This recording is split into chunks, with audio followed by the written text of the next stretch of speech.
Bien, buenas tardes a todos y muchísimas gracias por venir. Un día con estas temperaturas estupendas que tenemos.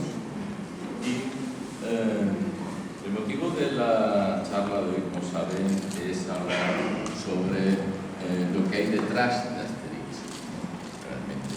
Y para hablar de Asterix hay que hablar realmente del contexto en que nació, de los precedentes que tuvo, muchos de ellos desconocidos, y de cómo ha seguido después.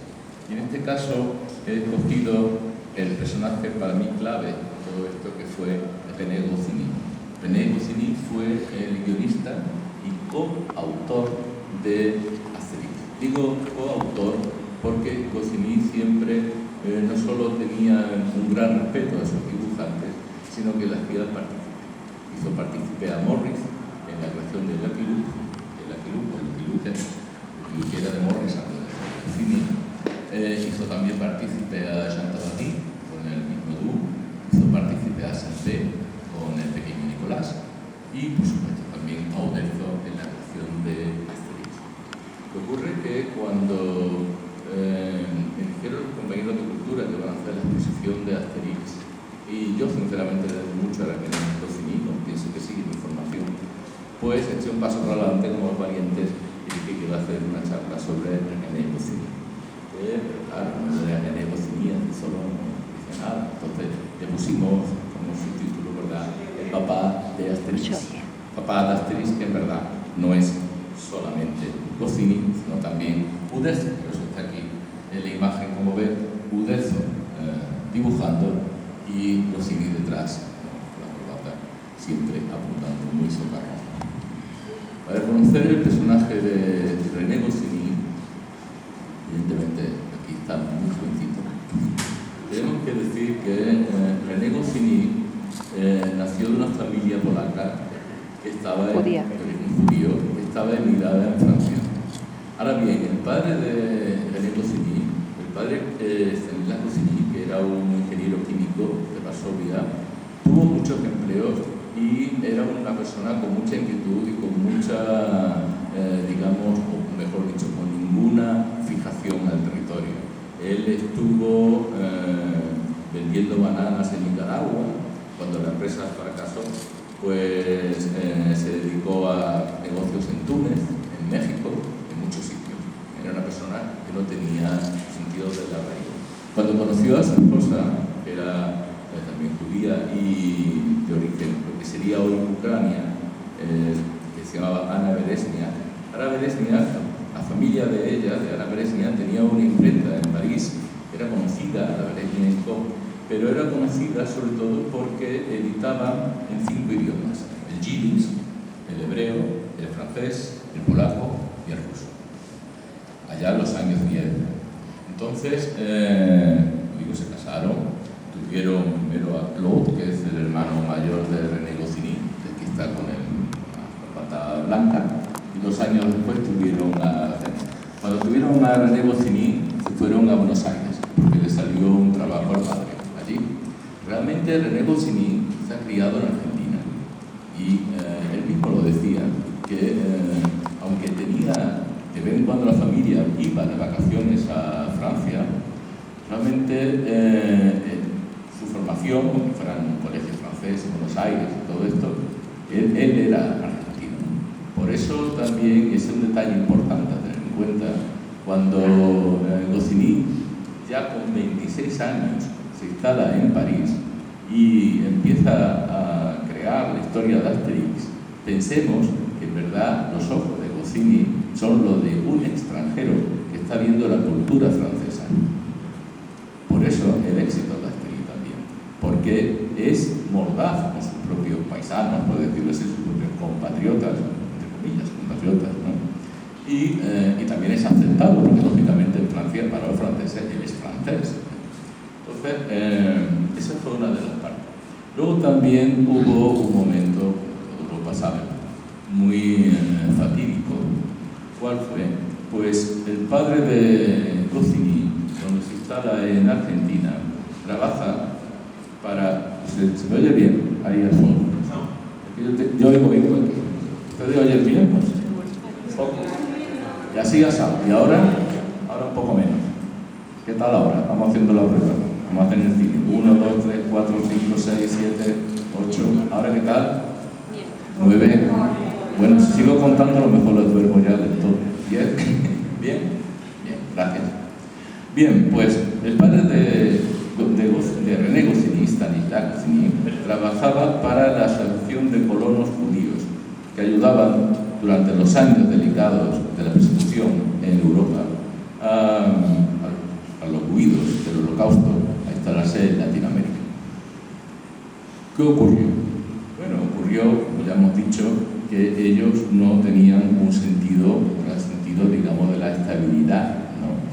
Entonces el padre se embarcó en varias aventuras y una de ellas ya pues no llegó ni siquiera a poder, se invirtió todo el dinero en una cosa que no llegó a suceder porque falleció. Entonces hubo un revés en la familia. Pero antes que eso, vamos a ver un poco. Bien, Goscinny todo el tiempo en Buenos Aires vivió en la calle Sargento Cabral 875.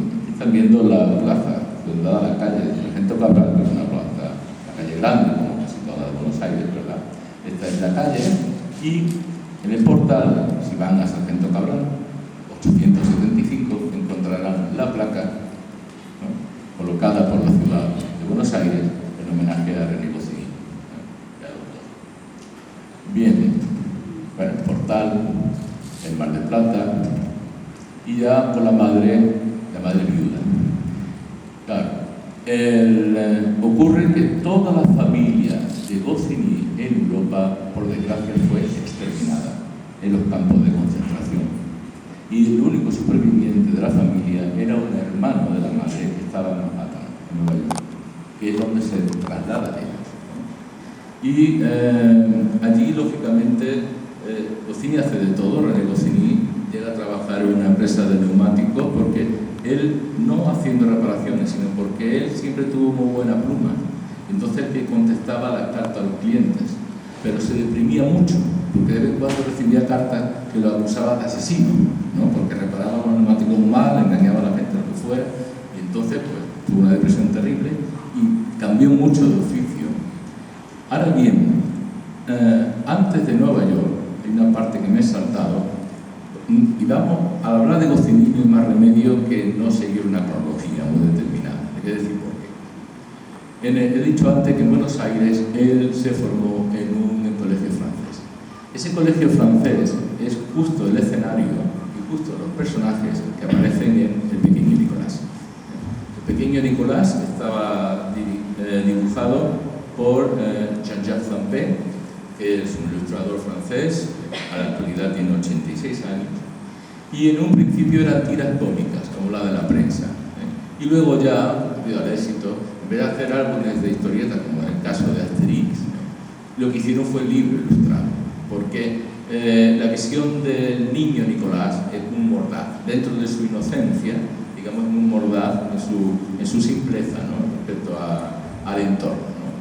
Que viene un dibujo de Zampé, está Jean-Jacques Zampé, y esta es una ilustración a color, ya debe estar en 50 y tantos, porque están viendo un cartel ahí de Yves Montand y hay unas cosas, porque es muy curioso que Goscinny no hizo muchos personajes que vivieran en su momento, ¿no? Solamente dos. Este ya lo hemos descubierto, luego más adelante descubriremos el otro, que era muy breve, muy corto, Bien.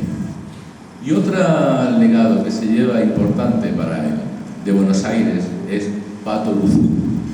Pato Luzú fue creado por Dante Quinterno en 1928. Pato Luzú es el último de los tehuelches, a los que los conquistadores españoles habían visto en su momento como gigantes, dotados de fuerza sobrenatural. Es el precedente también de los cómics de superhéroes de Estados Unidos. De hecho, Pato Luzú, en su momento, y aún hoy, la cultura argentina y latinoamericana, pero en su momento era un boom en toda América, poco conocido en Europa, ciertamente, pero aquí ven el inicio del marketing, ¿no? Todo eso, este es el autor interno y está rodeado de muñecos para la venta del indie protagonista. Ahora bien, Goscinny era un gran admirador, como todos los niños que estaban en Argentina en ese momento, de Pato Luzú. y de Patruzú, que se tradujo a Estados Unidos, se publicaban tiras. La tira que ven abajo es la que está, cambiada un poquito, en castellano, en español, y la de arriba está en inglés, porque se traducía, se publicaba en periódicos de Estados Unidos como el Evening Standard. Bien, pues de ahí lo intentó fichar Walt Disney. Walt Disney lo llamó a Estados Unidos. Primero, no, en verdad no fue Walt Disney, fue Fritz Lang, el autor del Pájaro Loco, el que quiso contratar a Atlantic Interno. Y luego Walt Disney tuvo mucho flirteo, pero este señor Atlantic Interno era, yo creo, más listo que todos ellos, porque se dio cuenta que podía ser el Walt Disney en Argentina. Entonces volvió, hizo una película en color que fue un éxito, una película de animación, la primera, creo, película de animación que se hizo en Argentina. Y luego también, como hemos visto, muñecos y cosas y tal, y para qué iba a estar asalariado si él mismo podía tener su propio negocio, ¿no? Y así estuvo mucho tiempo. Este personaje, hasta los años 50, se seguía editando. Bien, y de este personaje, ¿qué le queda a René Goscinny? Pues le queda un secundario que se llama Upa, que es este bebé enorme que tiene estos pañales en esta portada, que este personaje será el que inspire a Obelix. Este personaje fuerte, este personaje pocas luces, testarudo, simplote, y que además tiene su propia poción mágica, que en este caso es muy simple, la poción, porque es leche. Él siempre está viendo leche y se pone fuerte, se pone grande, ¿no? Ahí viene un poco la idea, y no solo viene la idea, sino que viene algún homenaje velado. Por ejemplo, en esta secuencia, en la de abajo están viendo a Obelix partiendo con su panza, ¿no? Con su barriga, unos barrotes de una celda, y esto es de los años 70 o 68 por ahí, y arriba están viendo la viñeta que inspiró a René Goscinny, que es de las aventuras de Patruzú. Y aparte, otra cosa que le voy a decir, los pantalones de Obelix son argentinos, que corresponden al Racing, ¿no? Al equipo de Buenos Aires. Entonces, todo es, evidentemente, una reminiscencia de la infancia, ¿no? Digamos que la infancia marca siempre, y como René Goscinny va a hacer menos, ¿no? O sea que el pequeño Nicolás y Obelix vivieron de Argentina. Bueno, este era René Goscinny cuando era joven y emprende una nueva aventura. La aventura de, como ya les he dicho a ustedes, escribía bien y también tenía una afición por dibujar, probar suerte en Estados Unidos. Tiene cierto éxito y no. Bueno, también, perdón, me he saltado una cosa importante, porque cuando él empieza a dibujar también de adolescente en Buenos Aires, y entonces empieza a publicar como ilustrador en algunas revistas, pero revistas de conocidos amigos, porque este de Cuartelatan, era una revista de antiguos alumnos del colegio francés donde él había estado en Buenos Aires, no era una revista muy para allá. Pues tiene una suerte muy grande René, porque coincide justo, aquí en la foto lo están viendo, con Harry Kuzman, que es de los tirantes, y Bill Adler, que es el otro señor más alto. Ellos, junto con Jack Davis, fueron los fundadores de la revista Mad, una revista satírica americana, todavía se publica, una revista no pensada para niños, este nuevo enfoque, sino pensado para el público adolescente y el público ya más joven, porque en Estados Unidos, estamos hablando de los años 50, los años de rock and roll, los años en que los jóvenes tenían un sueldo en la fábrica, se compraban las primeras motos, etcétera, etcétera. Ahí tienen, saben todos ustedes, esos mitos, ¿no? Esos iconos de Marlon Brando y todas estas cosas, que son películas para lo que dicen ellos teenagers, o sea, para la edad quinceañera, ¿no? Realmente. Porque el público quinceañero o 16 o 18 ya tiene poder adquisitivo y entonces ya puede leer y comprar revistas, ¿no? Ilustradas, y lógicamente también con un punto un poco ácido, ¿no? Y por eso surge Mad. Mad en inglés significa majareta, pero tiene también otro sentido, porque la oficina estaba en Madison Avenue, en Nueva York, que es donde estaban las principales agencias de publicidad. De todo esto surge de publicidad, ¿no? René Goscinny, que ahí lo ven con la pajarita bajito, estaba en el equipo de Mad, pero sin embargo él se va, y entonces justo cuando sale la revista pues no está. La revista la foto del año 49, la revista, el primer número del año 52. Va con un poco, sin embargo, sí es cierto que el equipo de Mad ayudó muchísimo a Goscinny y incluso le presentó, que esto es muy curioso, a artistas belgas que estaban trabajando en Connecticut y trabajaban desde allí para Europa y también trabajaba allí en Estados Unidos. Uno de ellos, con el tiempo, años después, será un gran colaborador, que es Maurice de Weber, más conocido como Morris, el dibujante de Lucky Luke, que estaba en Connecticut en aquel momento. Bien, luego tenemos también otra faceta de Goscinny, que aparte de ser dibujante, ahora veremos algo, y también de tener, como digo yo, muy buena pluma, era un magnífico diseñador y un magnífico director. Este era todavía Mad, este eran los primeros números de Mad, la revista Mad. Esto ya en los años 60, más o menos, ¿no? La chica bella de la semana, como ponían las revistas, siempre una chica, pues ponen esto. Y en la actualidad, este es Mad hoy en día, y ese personaje mellado, Alfred Neumann, que era el nombre del editor, y que ellos convierten en un icono de la revista, ¿no? En un personaje de la revista, ¿no? Es evidente. Bien, este es el año 49, un autorretrato de Goscinny dibujando. Estas son las primeras producciones de Goscinny, un detective que se llama Dick Dix y que tiene muchísimo, como ven, un estilo muy parecido al de Tintín. No es raro, porque era lo que imperaba un poco en Europa en ese momento y lo que también leía, ven en la línea. De hecho, no lo saben mucho, pero luego lo comentaremos, Goscinny trabajó con Hergé en la revista Tintín, o como dicen en Francia, Tintin. Digo, por si van ustedes a Bélgica, no pregunten por el museo de Tintín, no lo van a entender, digo, Tintin, y se quedan tan a gusto. Dick Dick, este personaje con este dibujo, él cuando viene a Europa lo vende el personaje y ya pasará a ser dibujado por otras manos. Este dibujo no es de Goscinny, el personaje sí, evidentemente. Y también se introduce en otra cosa, porque como es el único que habla inglés en Estados Unidos, que es belga, un editor belga le encarga hacer una revista de la televisión, de programas de televisión, de entrevistas, de cosas de estas, ¿no? Como el programa de España, desde allí, desde Estados Unidos. Hombre, lo que pasa es que hay un fallo de cálculo por parte del editor, porque en aquel momento en Europa no había tanta televisión, lo que sí había era mucha radio. Entonces la revista dura 14 semanas o algo así, y ya cuando fracasa la cosa, pues Goscinny, pues digamos que pierde su corresponsalía, que le estaba en Connecticut viviendo, y ya pues tiene que buscarse la bichuela y vuelve entonces a Francia. Cuando vuelve a Francia realmente en ese momento no hay mucho cómic. El cómic está todo en Bélgica. De hecho, cuando muchas veces hablamos de cómic, decimos la bande dessinée, o sea, la tira dibujada, como se dice el cómic francés, parece que nos estamos refiriendo más bien al cómic belga. Muchas veces también fuera de Francia, decimos franco-belga, pero realmente si piensan en Franklin, que es el autor de Marsupilami, Hergé, que es el autor de Tintin o Tintín, en fin, una relación grande, el mismo Morris, el Lucky Luke, son belgas. Las revistas que había en ese momento, todas belgas, no había revistas de cómic en Francia. Bueno, pues en ese momento, el año 51, conoce a una persona que será decisiva, que es Albert Uderzo. Uderzo no empiezan a trabajar en la revista Pistolet, que era una revista muy curiosa porque era financiada por una fábrica de chocolate. Pues él empieza a trabajar también muy gracias a la relación, porque Albert Uderzo tampoco era francés de 8 apellidos franceses.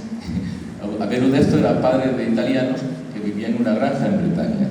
Así que Uderzo era muy buen dibujante. Uderzo tiene una fascinación enorme por los cómics de Estados Unidos. Era de los pocos dibujantes que lo hacía todo a pincel, y lo sigue haciendo a pincel, más que a la plumilla como los otros, y tiene otro modo de ver las cosas. Y Goscinny viene de Estados Unidos. Entonces hay un editor que los presenta para que trabajen juntos. Al principio, Uderzo cuenta la anécdota de que se creía que Goscinny era también italiano. Otro decía Goscinny, Goscinny es un apellido italiano, pero creo que no, que era polaco. Pero bueno, no importó porque se daba muy bien, salió bien toda la vida.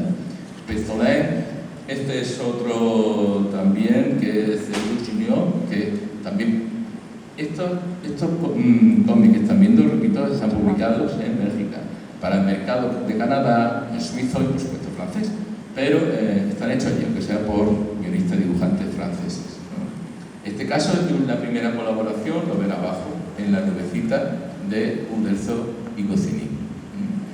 Y luego tenemos también Benjamin et Benjamin, que también es un cómic de Uderzo y de Goscinny. Le Capitaine Bulbou, en este caso no con Uderzo, pero sí con guión y con dirección artística de Goscinny. Dirección artística me refiero a que el guionista hace los monos, los bosquejos de los planos. Por ejemplo, hay un panel allí en medio, dependiendo de la paginación, se ve la firma, está firmado por Ferry. Ferry es el actual guionista de Asterix, ¿no? Y aunque el dibujante es con Ga, que es el otro, pero él hace un bosquejo porque es más fácil hacer un pequeño bosquejo y tal, estar escribiendo y sin visualizar, ¿no? El caso es Bulbou. Esto es del propio Goscinny, una ilustración también infantil, parece como un puzzle, un recortable, alguna cosa de regalo de una revista o cualquier cosa de esa. Esto es una caricatura de Winston Churchill realizada por Goscinny también, o de, y luego hablaremos mucho de él, del general Chazeau. Y ya está trabajando en la revista Tintin. Está trabajando en la revista Tintin haciendo muchas cosas, como aporta diálogos, guión, alguna vez dirección artística, etc.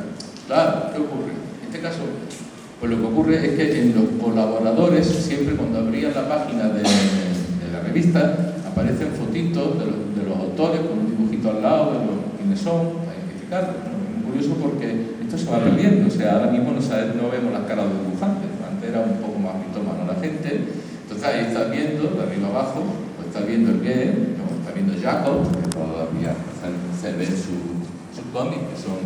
Jacob fue colaborador estrecho del Gué, haciéndole mucho fondo, muchos personajes, muchas cosas, hasta que ya se independizó un poco y fue su propio personaje, ¿no? Le Ralic, Lodi, Louis y Tonet. Bien, Tonet y Memo. Bien, no está, nunca van a ver a Goscinny, porque en todo este tipo de revistas trabaja mucha gente, en muchos campos distintos, y no son siempre los que firman la historieta, ¿no? Por decirlo así. Bien, ahora sí, ahora van a ver a Goscinny, porque en la revista Spirou es donde ya empieza la colaboración con Morris dibujando Lucky Luke, o Lucky Luke, como quieran decirlo. En el caso de Lucky Luke es muy curioso porque Lucky Luke fue creado en el año 55 por Morris. Morris hacía el guión y el dibujo, propiamente él, ¿no? Pero luego ya después, no, al revés, perdón, el creado en el 46 por Morris y luego ya con el guión de Goscinny en el 55. Lo que digo que es muy curioso porque aquí surgió, en este caso y en otro que vamos a ver, un tema que fue algo, digamos que fue un revulsivo para Goscinny, un grupo de artistas, y la historia de los cómics cambió mucho.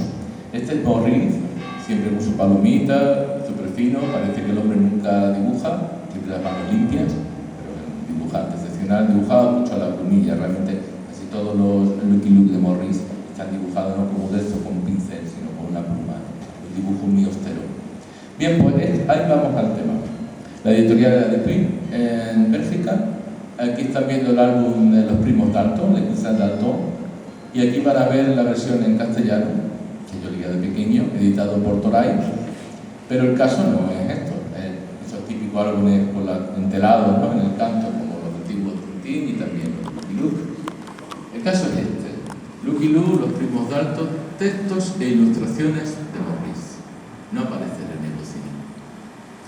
En aquel momento, y en España durante muchos años, y por desgracia también algunas conocidas editoriales lo siguen haciendo, no salen publicados ni los dibujantes secundarios ni los guionistas. Y si no, que se lo pregunten a Francisco Ibáñez, autor del Mortadelo, o eso dice él. Entonces, es importante porque hay que tener un poco de honestidad en la vida. Y en este caso, precisamente por eso, una serie de dibujantes, de guionistas, incluido Goscinny, hacen su propia compañía, empiezan a demandar los derechos de autor, eso era otra. Antes la editorial, el dibujante iba con el original, el editor se guardaba el original, le pagaba, si se reeditaba no le pagaba nada al autor del dibujo ni del guión, o sea, había derecho de imagen y no tenían los originales tampoco los dibujantes, ¿no? Todo ese tipo de cosas va a variar, ¿no? Gracias a ellos. Les costará mucho. Bueno, aquí ven el dibujo austero. Una cosa que en esta edición, curiosamente en español, primera así, de Toray, de los años 60 y tantos, respetan, es que todos los cómics que vean de Tintín, de Asterix, de Lucky Luke, de Marsupilami, todo esto, la rotulación es a mano. Y muchas veces cuando se editaba en España, de tipo rockera, lo que tengo que decir, editaban con letras de bombeo horrorosas.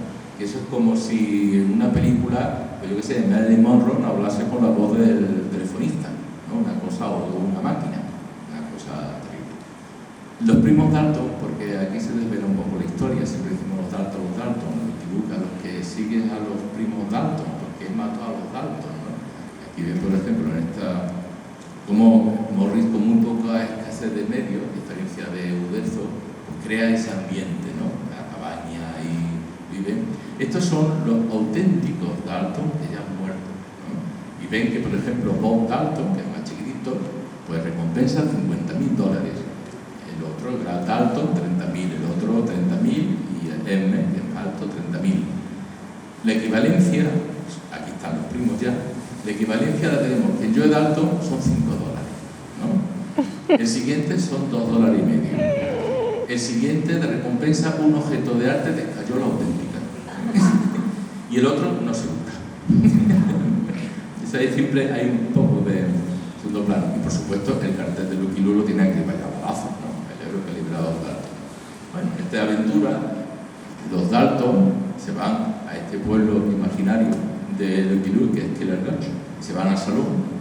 Este es un gag que se repetirá muchas veces. Aquí es pronto, ¿no? Y el camarero siempre se asusta. Se asusta porque está viendo a los Dalton, ¿no?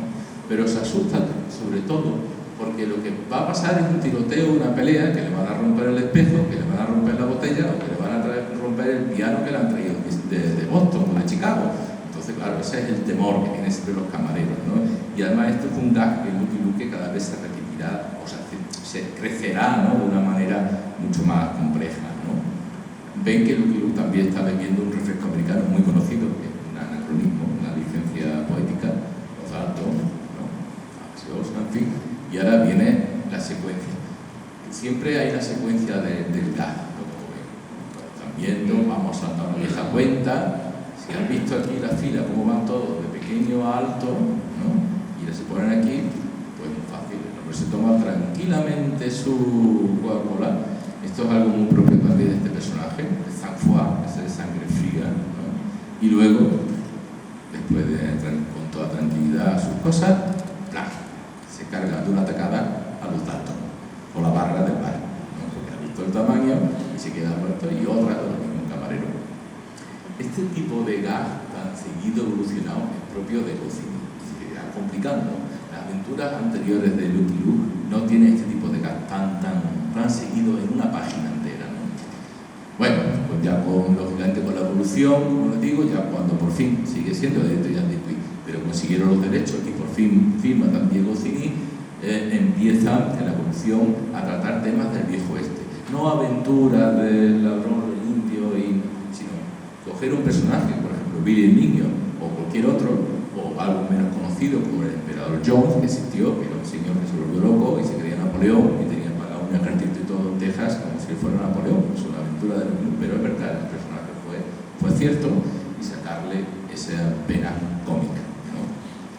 Y aquí ven ya el dibujo más evolucionado de Morris, ¿no?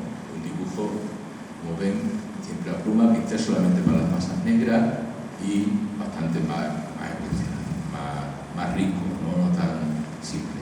Aunque Morris, más que simple, siempre se ha llamado austero, ¿no? Que es más correcto. Y este es otro personaje que van a hacer de la mano de Albert Uderzo y de René Goscinny, pero sin embargo no va a tener tanta suerte como Asterix. Surge en verdad en el año 51, cuando se conocen, pero no se llegará a publicar hasta 7 años después. Y luego en verdad no tiene tanto éxito cuando sale. Cuando tiene éxito y cuando se reeditan los cómics, cuando ya son conocidos Uderzo y Goscinny gracias a Asterix, ¿no? Es Un Papá, el pie roja.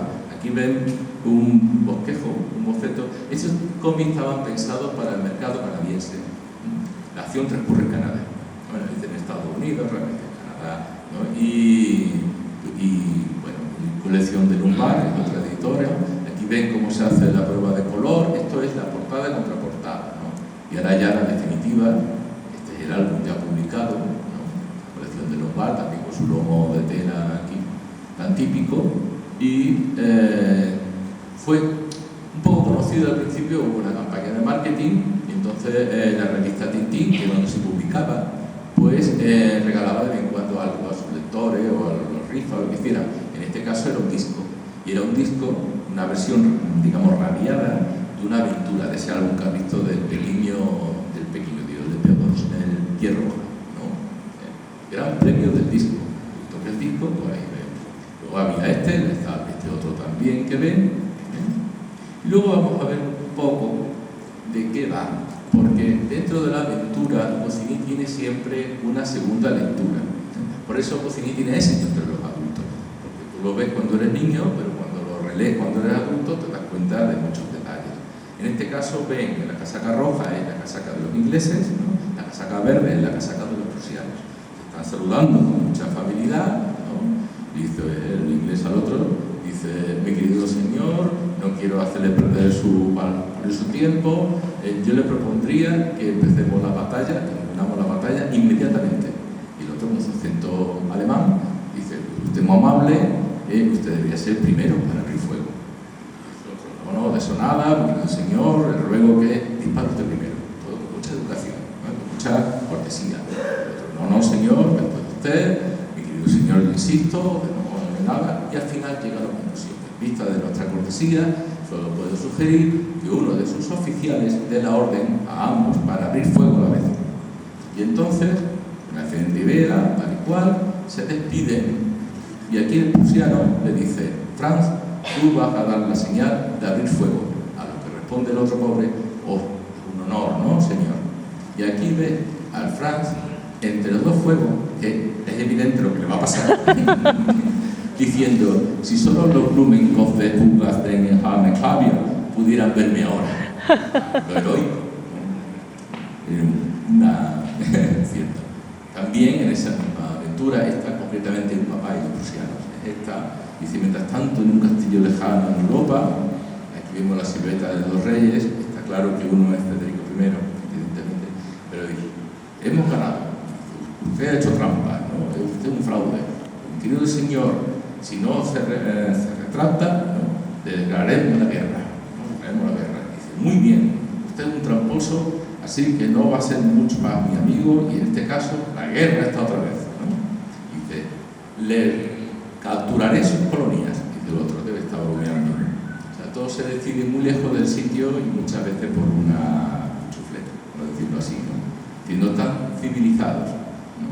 Y realmente los indios, este juego de que la civilización más desarrollada supuestamente debe ser, ¿no?, la más, no solo cortés, sino que tenga buenos principios y valores, este juego se repetirá también en Asterix y Obelix.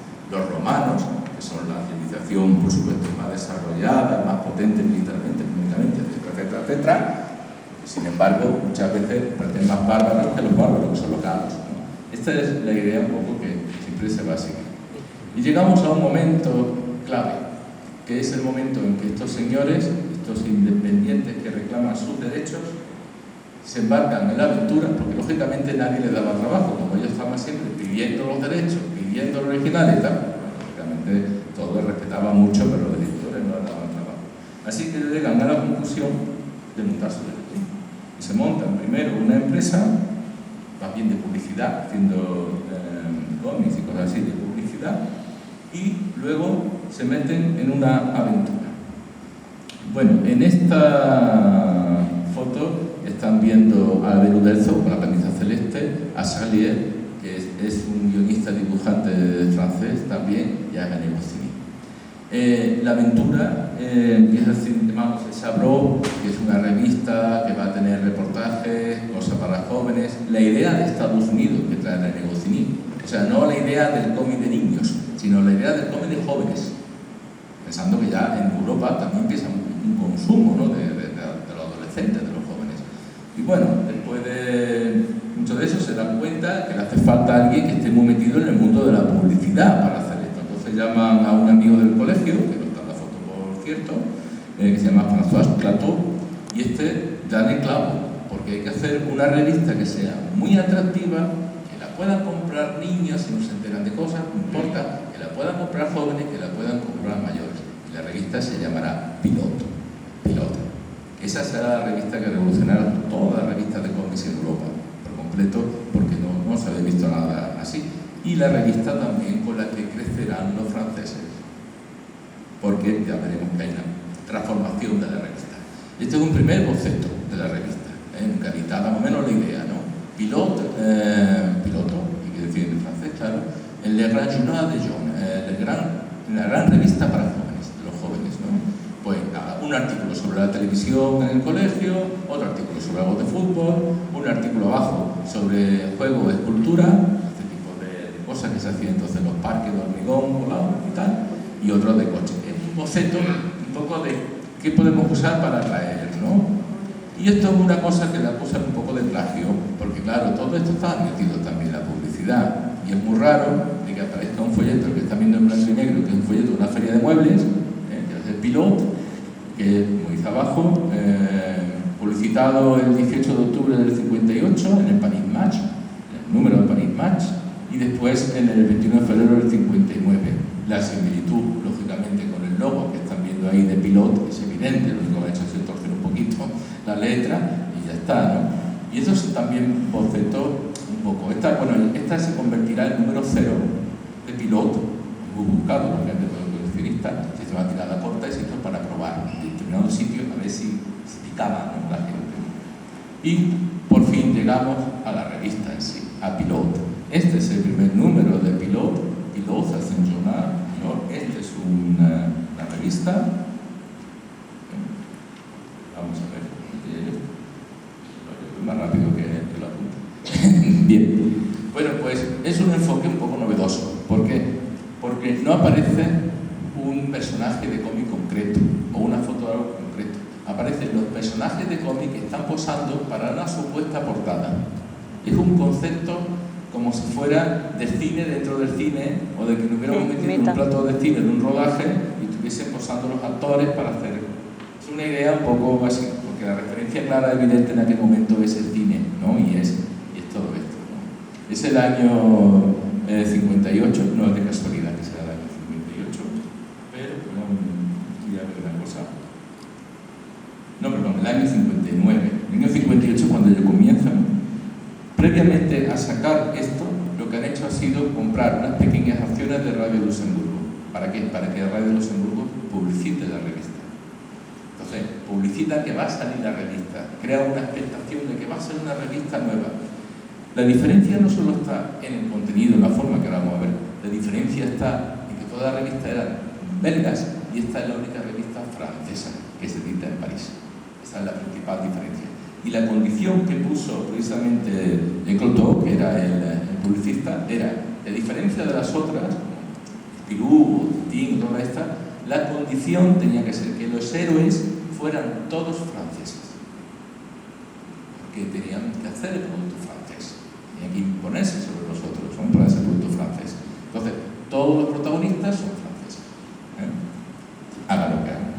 Entonces, bueno, vemos que tratan un poco de todo, ¿no? Por ejemplo, ese señor en la moto, pues un cámara de un cameraman, ¿no?, que va siguiendo lo que sea, sobre una moto. Algo en aquel momento que la televisión en muchas casas no había, pues estas cosas pues, son muy atractivas de leer. A ver qué pasa. La típica aventura del oeste, ven arriba que siempre está Obelix y que lleva ahí los precios, ¿no? Bueno, todavía en estos que son muy primeros, los precios ponen Francia, Bélgica, Suiza y Canadá.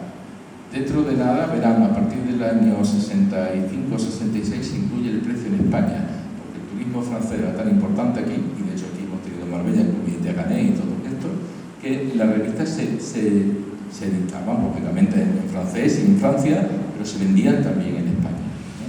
Bueno, en la portada esta, por ejemplo, de ¿qué sabes tú del jazz? ¿O qué sabe usted del jazz? ¿Le gusta a usted el jazz? Está muy chico, ¿no?, para introducirle el artículo sobre el jazz. O este caso, quiénes son las chicas, y habla de ella, a la arriba del todo con la Pamela, pues sí, más conocida, porque es François Hardy, ¿no?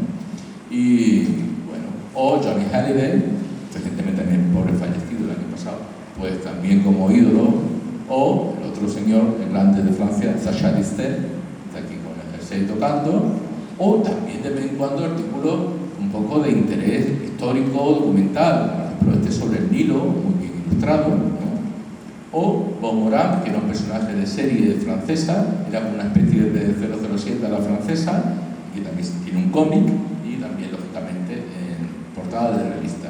O una película de éxito como El botín de Da Vinci, ¿no? Por Marlon Brando, o las motos, o el deporte, aquí tenemos el esquí náutico, que se practicaba aquí, o los concursos, ¿no? Como este gran concurso, ¿no? Que es la primera portada, o esto, que pone abajo pilotorama, que me das un juego de palabras, lo que quiere decir diorama, que es una serie de recortables, que tú vas recortando, te va haciendo un poblado de esto, o sea, así, muy variada, o también la sátira. Ya he dicho que no solamente para niños, ¿no? En este caso, el turismo masivo que sufre París, que siempre lo ha sufrido, pues entonces viene París, en ese enfoque, en esa acumulación de gente, ¿no? Y luego, sobre todo, un personaje que tendrá mucho éxito, que es Michel Tanguy, que también se hacía en televisión, que es un piloto de caza. ¿Por qué un piloto de caza? El protagonista real del cómic no es Michel Tanguy, el protagonista real es este avión que Francia está vendiendo, que es el Mirage 3, un caza. Entonces, como para dar al mundo la visión no solo de potencia, sino también de querer vender, ¿no? Lógicamente, aquí lo pongo en color, que yo creo que es el mejor en blanco y negro, pues convierten al avión en protagonista.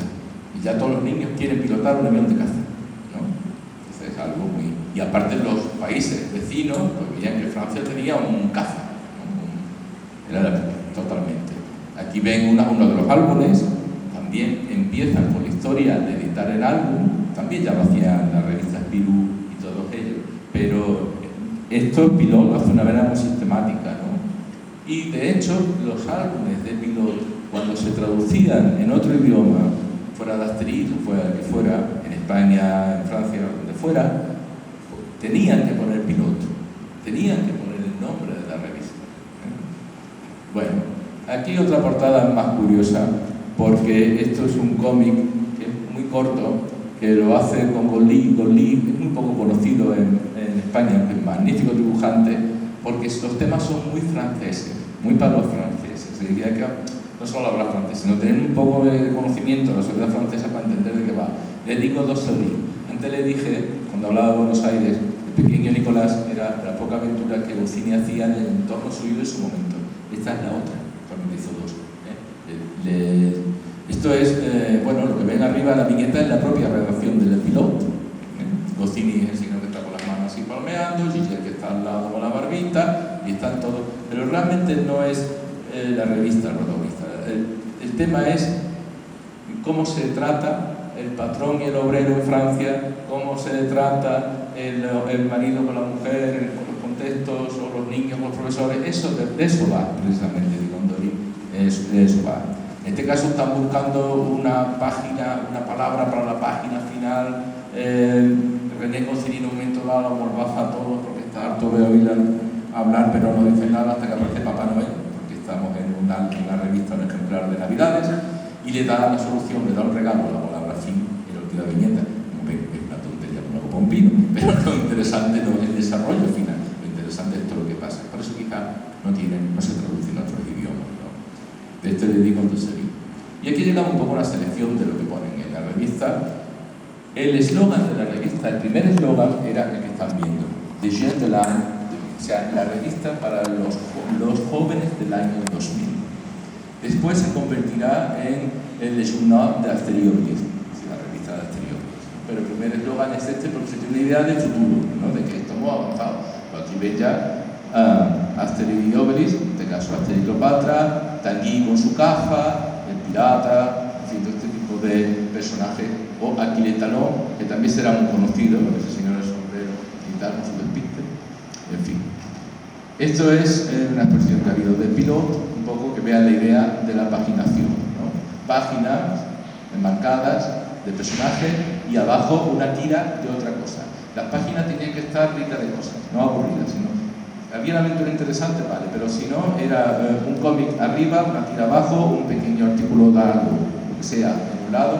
Esta era la idea de Piloto. Una revista muy entretenida. Y de vez en cuando pues hacían su propio autobombo, como esta fotonovela de los mismos dibujantes y guionistas, ¿no? Haciendo una sátira de la cómic del oeste. Ellos publicaban Blueberry. Blueberry era un cómic del oeste dibujado por Jean Giraud, que luego será más conocido mundialmente cuando cambie su nombre por Moebius, ¿no? Bueno, pues aquí ven a Goscinny, que es el señor este último, aconsejando a todo el que quiera entrar a formar parte de la redacción de Pilote que se compre dos Colt y que sepa disparar y apuntar bien, ¿no? Totalmente sabe, ¿no? Y llegamos a... no llegamos, ya hemos estado, pero vamos a decirlo ahora, a la creación de Asterix. La creación de Asterix no es casual con la revista, porque el Asterix, en principio, cuando ellos piensan hacer un personaje y sea francés y sobre su propia historia, empiezan a pensar en las romanzas medievales. Pero ocurre que ya hay un dibujante que hace ese proyecto, bueno, un dibujante guionista. Entonces, entre Goscinny y Uderzo empiezan a pensar qué otro periodo histórico francés pueden tocar.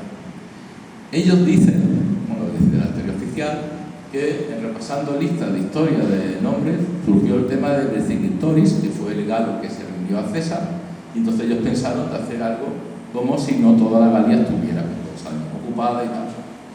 Realmente, si van a pensar algo, lo vamos a ver ahora, el año 58 va a ocurrir una cosa en Francia terrible. En mayo del 58, no del 68, del 58.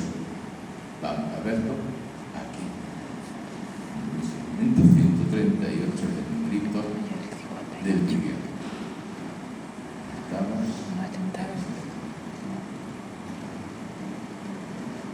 Y la abrimos aquí. Y mientras ve el vídeo, le voy a decir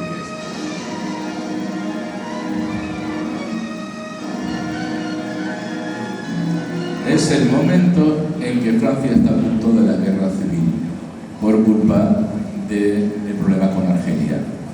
Todo empieza, la crisis de mayo del 58, por una serie de circunstancias. La primera es la publicación de un libro autobiográfico que se llama La Question, la pregunta, de Henri Aller, que desata una fuerte indignación en Francia porque es la historia narrada en primera persona de una víctima de la tortura del ejército francés en Argelia. Algo que la noticia de la metrópoli no ha llegado para nada.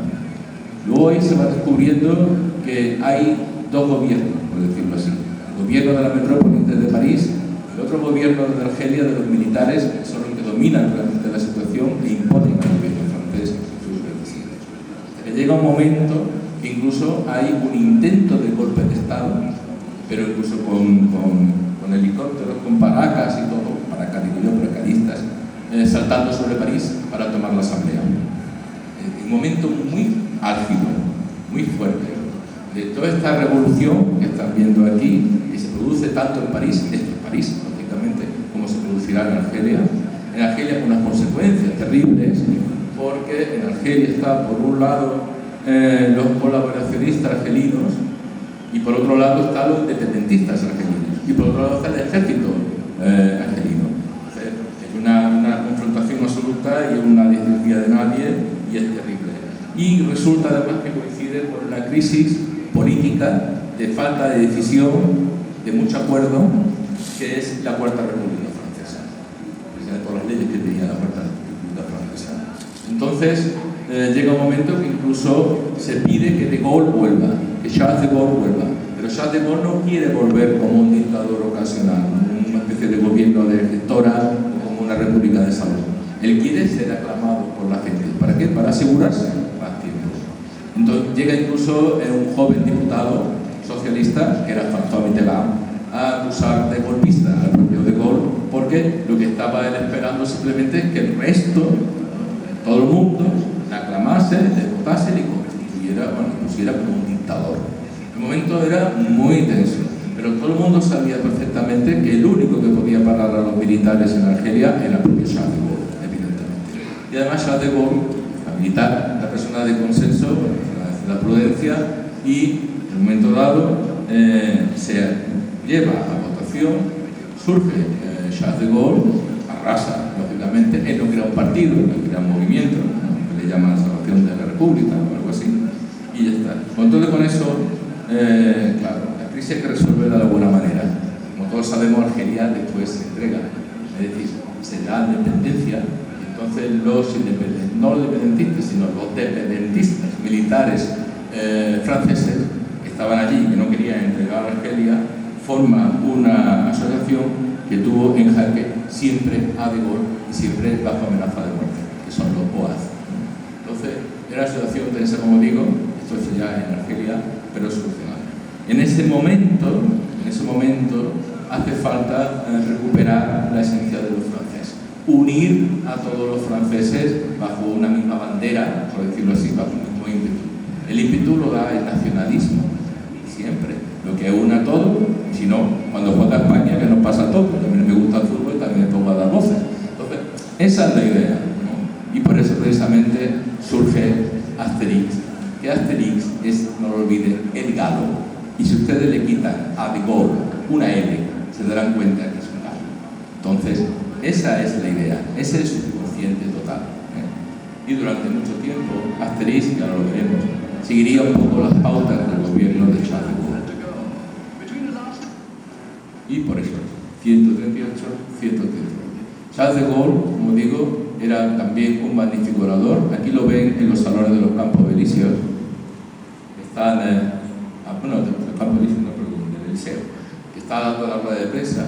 Él era un magnífico orador, lo sabía. Entonces él dejaba que primero le preguntaran todo el mundo, y cuando terminaba todo el mundo de preguntar, él elaboraba un discurso dando la respuesta a todos, sin un papel en la mesa, como están viendo, ¿no? Era magnífico, ¿no? En ese sentido. No es que quiera aplaudir, no es simbolista, pero quiere decir que era un personaje que lo imponía, ¿no? Y precisamente, vamos, gesticulante, una manera de hablar muy paternalista.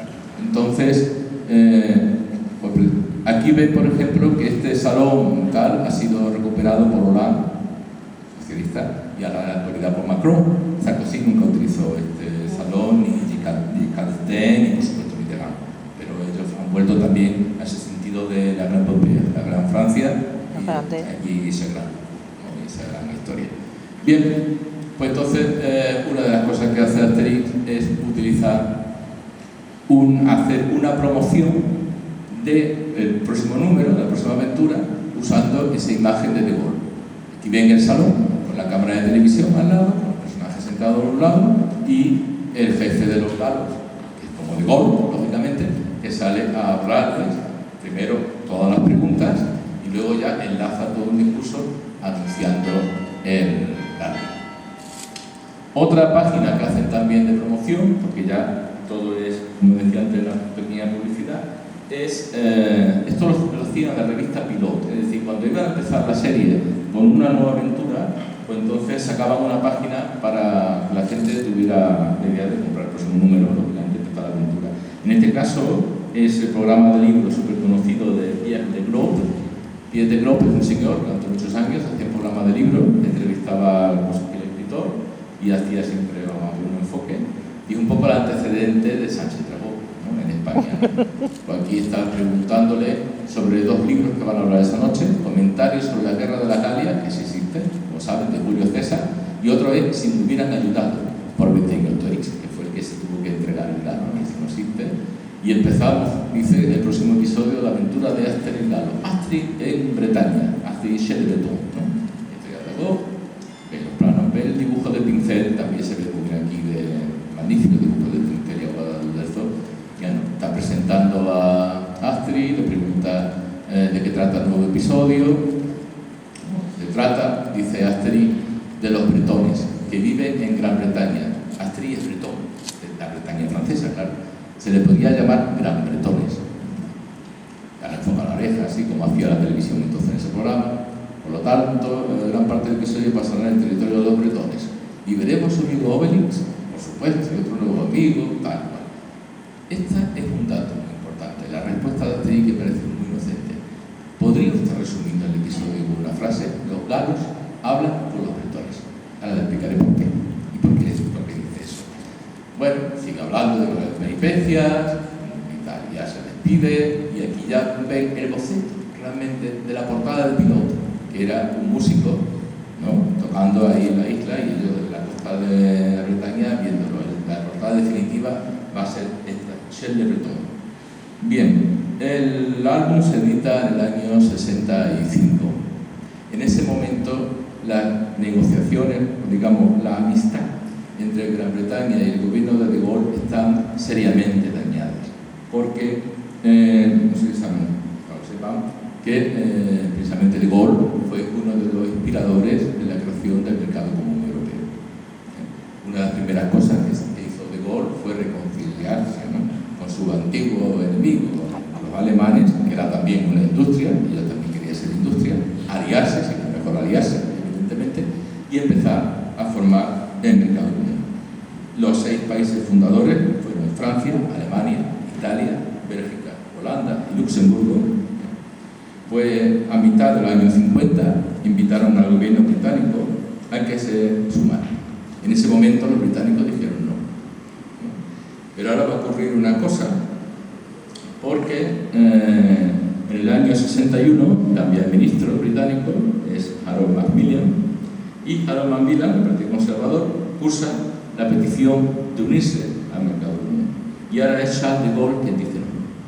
Dice no en el año 61, dice no en el año 67, porque Charles de Gaulle temía que los británicos quieran no solamente la competencia por el mercado, en este caso que sirvieran de puerta ellos para el mercado de los Estados Unidos, sino que tampoco se fiaban mucho de la estabilidad de los británicos, simplemente. Y eso que realmente a él lo ayudaron mucho durante la guerra, ¿no? Pero una cosa es una cosa ahí. Y entonces, en ese momento, las negociaciones están muy tensas con los británicos. Por eso, la respuesta de Asterix es muy esperanzadora. Los galos hablan con los bretones. Realmente no sirve de nada porque luego volverán a decir que no. Tanto es así que aquí ven la referencia clara, ¿no?, el pot en Gran Bretaña, y hay otra referencia, la referencia en un disco de los Beatles, y en un programa, una película que hacen para la televisión que se llama The Miracle Mystery Tour, el viaje mágico y misterioso, en que en el libreto del disco verán que está la caricatura de Charles de Gaulle, que es pisado por uno de los personajes en el pasillo de la Tours. No sale en la televisión, en un libreto del disco, y solamente aparece como una pequeña tontería, ¿no?, pero ese es el ambiente que hay en ese momento. Y los Beatles, lógicamente, son caricaturizados en el álbum de Asterix en Gran Bretaña en justa correspondencia. Aquí lo ven. Es decir, que hay siempre un interés. ¿Saben? El primer Asterix, o sea, la primera aventura que Asterix sale de Francia es Asterix y los godos, de Alemania, justo cuando estamos en esa vía de reconciliación y de formar Europa. En este caso, en Gran Bretaña, evidentemente. Luego ya veremos, pero por ejemplo en España en el año 69 no es raro tampoco, porque hay cierto acercamiento, y tanto es así que dos antiguos enemigos se darán la mano, que son de Gaulle y Franco. Franco vendrá en el año 70, perdón, de Gaulle vendrá en el año 70 de visita a España, ¿no? Ya lo veremos. Bueno, esto es una cosa muy curiosa porque no lo he encontrado en inglés. En español, igual que en francés, cuando se despiden Asterix de los británicos, que dice los británicos: ha sido magnífico tener vuestra ayuda, y responde el galo: ya nos devolveréis el favor algún día. En la versión británica no dicen ya nos devolveréis el favor algún día, que es una clara referencia a Normandía, evidentemente al desembarco, sino que dicen simplemente venir a vernos cuando queráis. Siempre hay una condición política en medio. Bueno, esta otra página de promoción que vamos a pasar. Y esto llega un momento en que ahora, por eso la página anterior, los protagonistas no son los personajes, son los autores. Los autores empiezan a convertirse en famosos. Asterix, no Miguel Obelix, no, sino Uderzo y Goscinny. Aquí una presentación, aquí lo hacen durante, como ven, durante el paso de los años, lo siguen haciendo hasta el final, ¿no?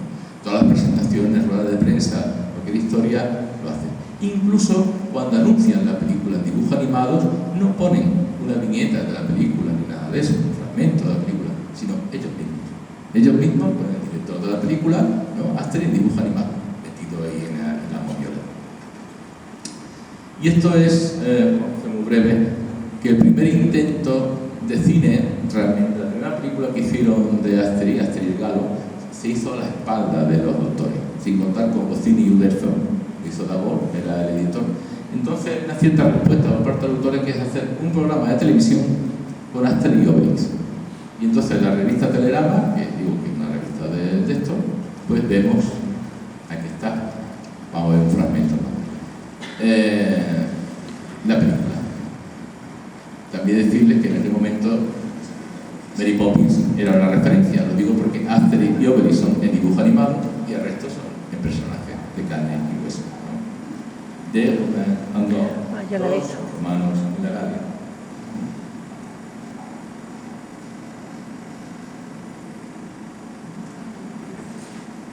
Se oye mucho, perdón. Hasta que son los personajes, este rodaje, y ahora van a aparecer algunos cameos. Los cameos son primero